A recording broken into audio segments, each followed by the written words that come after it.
आधी रात हो चुकी थी और जो माता पिता थे वो तो सोए नहीं थे, वो जाग रहे थे। और जाग क्यों रहे थे? उनका जो बेटा था, वो बेटा से वो इतना परेशान चुके थे, इतना ज़्यादा उससे त्रस्त हो चुके थे कि उस 20 साल के बेटों को मारने की प्लानिंग कर रहे थे कि कैसे इस लड़के को मौत के घाट उतारा जाए। अब आप सोचिए कि 20 साल का लड़का है, इसको मौत के घाट उतारने की प्लानिंग कर रहे थे उसके माँ बाप रात के 12 बजे। ऐसी कौन सी वजह थी जिसके पीछे ये लोग इतनी बड़ी प्लानिंग कर रहे थे? ये लोग प्लानिंग करते हैं और प्लानिंग करने के बाद हंसिया उठाते हैं, हंसिया लेकर अपने बेटे के कमरे में पहुंचते हैं और बेटे के ऊपर धड़ाधड़ वार करना शुरू कर देते हैं। क्योंकि वो सो रहा था, उसको कुछ पता नहीं था, सोते सोते ही वो मौत की आगोश में सो जाता है। फिर उसकी ये लोग उंगलियां काटते हैं और रात को ही उसकी लाश को ले जाकर जमीन में दफन कर देते हैं। उसके पहले लाश को जला भी देते हैं, उसके बाद वो लोग दफन कर देते हैं।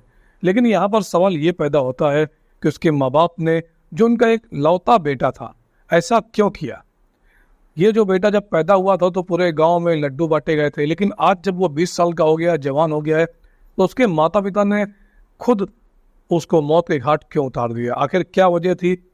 और इसकी जो प्लानिंग करते हैं, जब पुलिस को इस बारे में पता चलता है तो पुलिस भी हैरत में पड़ जाती है और पुलिस का दिमाग भी चकरा जाता है कि आखिर ये मौत को अंजाम कैसे दिया और क्यों दिया? आखिर बच्चे को, इस लड़के को इसके माँ बाप ने क्यों मारा? नमस्कार दोस्तों, मैं विराट शर्मा 3 न्यूज़ चैनल पर आप लोगों को ये सच्ची घटना सुनाने जा रहा हूँ। इसलिए वीडियो को लाइक कर लीजिए और चैनल को सब्सक्राइब कर लीजिए। अगर आप लोगों के जो भी कमेंट्स हैं, आप लोग कहाँ के रहने वाले हैं और कहाँ से हैं, आपके नाम क्या है, वो चीज़ भी आप लोग कमेंट में अपने लिख सकते हैं। और आपकी जो राय है वो राय भी आप लोग कमेंट के माध्यम से दे सकते हैं। तो वीडियो को लाइक कीजिए और चैनल को सब्सक्राइब जरूर कीजिए। दोस्तों, ये जो घटना है, ये घटना छत्तीसगढ़ की है। छत्तीसगढ़ का एक जिला है कांकेर, और ये जो कांकेर जिला है, इसी में गोंडाउर थाना है। इसी गोंडाउर थाने में पीवी गांव पड़ता है। 15 अगस्त की दिन जो है, जब सभी लोग ध्वजारोहण करने के लिए जा रहे थे और झंडा लेकर गांव से निकल रहे थे, उसी समय गांव में जो खेत है, उसी खेत के पास ये लोग देखते हैं कि एक युवक की कुछ उंगलियां और हाथ कटे हुए वहां पर पड़े हैं। जैसे ही नज़र गांव वालों की पड़ती है तो अफरा तफरी मच जाती है और बवाल मच जाता है। एक इंसान की उंगलियां, उसके हाथ की कलाई वहां पर कटी हुई पड़ी थी। अब जैसे ही ये खबर गांव में आग की तरह फैलती है तो वहाँ ज़मीन पर, अब चूँकि ये जो थी, ये ताज़ी थी, उंगलियां और हाथ की जो ये हथेली वगैरह थी वहीं पर थी, तो लोगों को शक होता है कि हो ना हो कहीं ना कहीं इसकी लाश भी गड़ी है। तुरंत आनन फानन में पुलिस को सूचना दी जाती है। पुलिस वहाँ पर मौके पर पहुँच जाती है और वहाँ पर जैसे ही मौके पर पहुँचती है तो देखती है कि एक पुरुष और एक महिला वहाँ पर बहुत जम के रो रहे हैं और गांव वाले चारों तरफ से घिरे हुए, कुछ गांव वाले भी रो रहे हैं। अब एक कड़ा वहाँ पर पुलिस को मिलता है। पुलिस पूछती है कि ये कड़ा किसका है? तो वहाँ पर जो 2 लोग बैठे होते हैं, बुजुर्ग व्यक्ति, एक महिला और एक पुरुष, वहीं पर मौजूद होते हैं। बोलते हैं, साहब ये हमारे बेटे का है। हमारा जो बेटा है, ये बेटा कल रात से लापता है और अपने दोस्तों से मिलने के लिए ये बोलकर गया था। इसके पास एक फ़ोन आया था और ये बोलता है कि हम जा रहे हैं और थोड़ा देर में आएंगे, और ये यहाँ से चला जाता है। तो पुलिस वाले पूछते हैं कि आपका नाम क्या है? तो महिला अपना नाम रंजीता बताती है और जो पुरुष होता है वो अपना नाम पलासल बताता है। जो बेटा था, जो लड़का था, उसका नाम अभय ये लोग बता रहे थे। अब धीरे धीरे पुलिस की जांच आगे बढ़ती है। अब पुलिस वाले जैसे ही पूछताछ को आगे बढ़ाते हैं, उसके माँ बाप फपा कर रोने लगते हैं और बेहोश हो जाते हैं। उनकी हालत बहुत ही ज़्यादा खराब हो जाती है। अब वहाँ पर पुलिस उनसे ज़्यादा पूछताछ नहीं कर पाई। अब चूँकि लाश को वहीं पर पास में ही गड़ी थी तो पुलिस खुदाई करवाती है और लाश को बाहर निकालती है। जैसे ही लाश बाहर निकलती है, ये जो अभय थे, इसके माँ बाप और ज़्यादा रोने लगते हैं और पोस्टमार्टम के लिए लाश को पुलिस भेज देती है। अब जैसे ही ये मामला और ज़्यादा होता है तो पुलिस गांव के लोगों से पूछताछ करना शुरू करती है और माँ बाप से पूछती है, आखिर आप लोग क्या कुछ बता सकते हैं? तो वो लोग बताते हैं कि हमने इसको 2 हफ्ते पहले नागपुर में हल्दीराम नमकीन में काम करने के लिए भेजा था और ये वहीं पर काम करता था। कुछ दिन पहले यहाँ पर आया था। 14 अगस्त की रात को इसके पास एक फ़ोन आया और फ़ोन लेकर ये निकल गया 12 बजे के आसपास, और इसने हम लोगों को बताया कि मैं जो है कुछ देर में लौटूंगा, लेकिन ये जो है ये अभी तक नहीं आया, इसलिए हम लोग बहुत ज़्यादा परेशान होने लगे। और जब सुबह हमको पता चला कि किसी की उंगलियां मिली है, लाश मिली है, तो हम बहुत ज़्यादा परेशान हो गए। हमने जब देखा तो ये हमारा ही बेटा अभय था। अब नागपुर से कातिल आया हो, पुलिस को ये भी शक था, या फिर गांव में ही कुछ लोगों ने मिलकर इस लड़के की हत्या की कोई हो, पुलिस को ये भी शक था। पुलिस प्राथमिक तौर पर इन सब चीज़ों की जांच कर रही थी और जो भी इसके माँ बाप ने बताया उस चीज़ों को लेकर भी अपनी जांच कर रही थी और धीरे धीरे आगे बढ़ रही थी। जब पुलिस की जांच आगे बढ़ती है तो जैसा कि इसके माँ बाप ने बताया था कि इसके पास एक फ़ोन आया था, पुलिस इसकी कॉल डिटेल निकालती है। कॉल डिटेल निकालने के बाद वहाँ पर पता चलता है कि इस लड़के के पास रात में कोई फ़ोन नहीं आया था। अब पुलिस का सर घूम जाता है कि आखिर माँ बाप ने जो बात बोली ये बात झूठ क्यों बोली, क्योंकि कंप्यूटर में जब वहाँ पर उसकी लोकेशन देखी गई तो वो लोकेशन जो थी वो गांव की ही दिखा रही थी और वो लोकेशन उनके घर की ही दिखा रही थी। और वो लोग बोल रहे थे कि फ़ोन आया।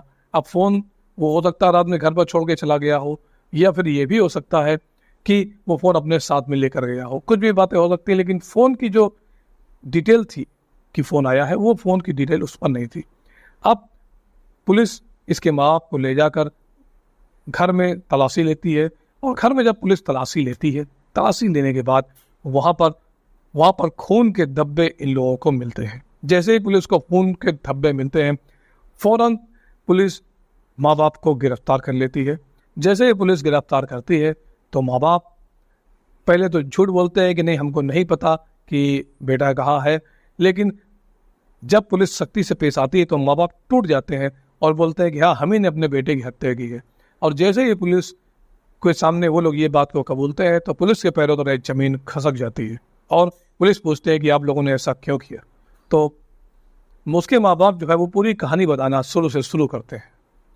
वो लोग बताते हैं कि हमारा जो बेटा था वो शराब का आदी हो चुका था, गांजा, चरस और सलोसन का भी नशा करता। सलोसन आप लोग जानते होंगे, सलोसन वो जो पंचर वाले पंचर बनाते हैं, एक ट्यूब टाइप का होता है उसमें लगाते हैं, उसका नशा भी ये करने लगा था। तो यही सलोसन वो बताते हैं कि सलोसन का नशा करने लगा था, गांजा, चरस, भांग, दारू सब का नशा करने लगा था। और धीरे धीरे करते करते जब ये लोग मना करते थे अपने बेटे को तो वो लड़का इन लोगों से लड़ाई करने लगा और इन लोगों से मारपीट भी करने लगा था। और इसी तरह करते करते कई बार अपने पिता को ये मार चुका था। और मारने के बाद जो इसका पिता था, इसकी जो माता थी, ये लोग इससे बहुत क्षुण्ण हो चुके थे, बहुत दुखी हो चुके थे। और ये जो लड़का था, ये लड़का अपने माँ बाप को नशे की हालत में मारता था, उनका जीवन बर्बाद कर चुका था। इसके साथ ही इसके माँ बाप बताते हैं कि जब भी ये कहीं बाहर जाता था, किसी से कुछ पैसा उधार ले लेता था या किसी से चुरा लेता था और लाकर वो चोरी का सामान घर पर खड़ा कर देता था। उसके बाद जब गांव वाले ढूंढते ढूंढते इसके घर पर आते थे, सभी लोगों की बहुत बेइज्जती होती थी। दोनों माँ बाप परेशान हो गए थे इस लड़के को समझा करके कि चोरी मत करो, ये अच्छी बात नहीं है, नशा मत करो, ये अच्छी बात नहीं है। लेकिन ये लड़का था, ये शराब का आदी हो चुका था और ये लड़का आए दिन कोई ना कोई कांड करता रहता था, एक नंबर का चर्सी बन चुका था। और उसके बाद उसके माँ बाप बताते हैं कि ये एक बार गांव से ही साइकिल चुरा कर ले आया था किसी की और घर में खड़ी कर दी थी। फिर ढूंढते ढूंढते गांव वाले घर पे आए और बहुत ज़्यादा बदनामी हुई। इस तरह कई बार ये इस तरीके के काम करता था। लेकिन जैसे ही इसके माँ बाप इसको रोकते थे, ये लड़का अपने माँ बाप के ऊपर हमला कर देता था और किसी के भी सामने अपने पिता के ऊपर हाथ उठा देता था, थप्पड़ मार देता था। ये इसका काम बहुत दिनों से चल रहे थे। लेकिन ये जो लड़का था, ये जो 14 अगस्त की रात के 12 बजे के आसपास जब ये लड़का अपने माता पिता से झगड़ा करने लगा, नशा करके आया था, इन लोगों ने रोका तो नशा करने लगा। लेकिन नशा करने के बाद जब दोबारा फिर रोका तो ये लड़का नहीं माना और उन्होंने बाप के ऊपर हाथ उठा दिया। इसके बाद इसके माँ बाप ने दोनों ने मिलकर प्लानिंग बनाई कि इस लड़के का क्या किया जाए। वो लोग बहुत परेशान थे कि आखिर करें तो क्या करें, ये लड़के के कुछ समझ में नहीं आ रहा है। इसको कितना समझाया गया, कितना कहा गया, लेकिन इस लड़के के समझ में कुछ नहीं आता है। अब ये दोनों माता पिता बैठकर प्लानिंग कर रहे थे कि आखिर क्या किया जाए। तो फैसला करते हैं कि इसको मार देते हैं।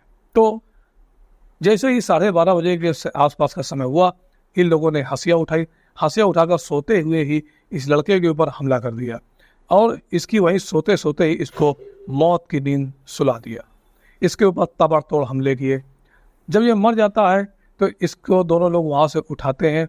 अब चूंकि इसने हाथ से ही अपने बाप के ऊपर हाथ उठाया था तो वो उसकी कलाई भी इसके बाप ने काटी और उसकी उंगलियां भी इसके बाप ने काटी, और फिर लाश को एक बोरे में भरकर साइकिल में रखकर खेत में ले गए। खेत में गड्ढा खोदा और वहां पर इसको गाड़ दिया। अब वहीं पर कुछ उंगलियां बाहर रह गई थी, जिसकी वजह से पुलिस को सबूत मिले और उन लोगों ने इस लड़के की जो डिटेल थी वो सारी खंगाल पाया। दोस्तों, अपने माँ बाप के ऊपर ये जो बच्चे ने लड़का जो हाथ उठाता था, इस लड़के को इसके माँ बाप ने मौत की नींद सुला दिया। अब यहाँ पर सवाल ये उठता है कि इसको मार तो दिया, लेकिन क्या माँ बाप ने सही किया या गलत किया, ये राय आप लोग कमेंट बॉक्स में दे सकते हैं। और कुछ लोगों ने ये भी कहा है कि इसने माँ बाप ने इसको मारकर सही किया। आपके हिसाब से माँ बाप ने सही किया या गलत किया, इसकी जो पुष्टि है वो आप लोग कमेंट के माध्यम से कर सकते हैं। और आप लोग कहाँ के रहने वाले हैं, कहाँ से आप लोग मेरा ये वीडियो देख रहे हैं, आपका नाम क्या है, ये ज़रूर मेरे इस कमेंट बॉक्स में आप लोग डालें। इस तरह की कोई और न्यूज़ होगी, कोई घटना होगी तो मैं अपने चैनल पर डालूंगा। इसलिए अगर आप लोग नए हैं तो चैनल को सब्सक्राइब करें, अगर पुराने हैं तो वीडियो को लाइक करें और अपने दोस्तों में, अपने रिश्तेदारों में शेयर करें, जिससे इस तरह की घटनाओं पर अंकुश लगाया जा सके और इस तरह से जो घर बर्बाद हो रहे हैं उनको सुरक्षित किया जा सके। धन्यवाद।